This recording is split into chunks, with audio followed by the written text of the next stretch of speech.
Supreme Court Associate Justice Lucas Bersamin on Tuesday said petitioners should trust the good judgment of the president if they are unable to produce proof showing there is insufficient basis to declare martial law.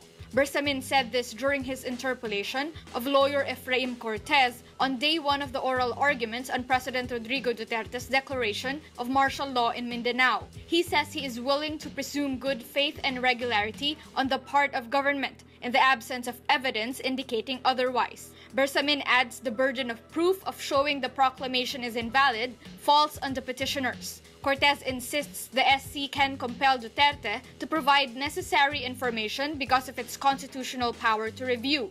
But Bersamin says he cannot compel the president. Bersamin also got Cortez to agree that in the absence of a clear standard, the determination of whether there is sufficient basis for the declaration of martial law is up to the judgment of the High Court.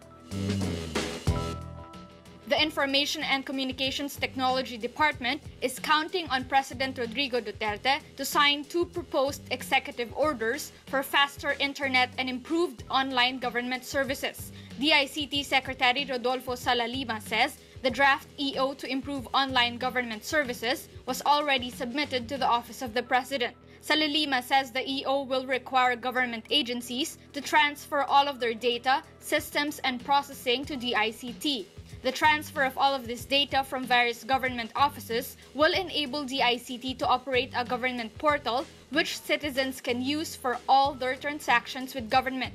This means requests for government documents from agencies like the National Statistics Office or National Bureau of Investigation can be done in a one-stop-shop website rather than through different websites. Some 125 government agencies have already transferred their data to the DICT. Salalima says centralizing all government data into one portal managed by DICT is one way to ensure the data is better protected. United States Attorney General Jeff Sessions, in his congressional testimony Tuesday, denies he colluded with Russia to tilt last year's election in President Donald Trump's favor. This after the explosive testimony by ousted Federal Bureau of Investigation Chief James Comey last week. Comey said the FBI knew of information that would have made it problematic for Sessions to be involved.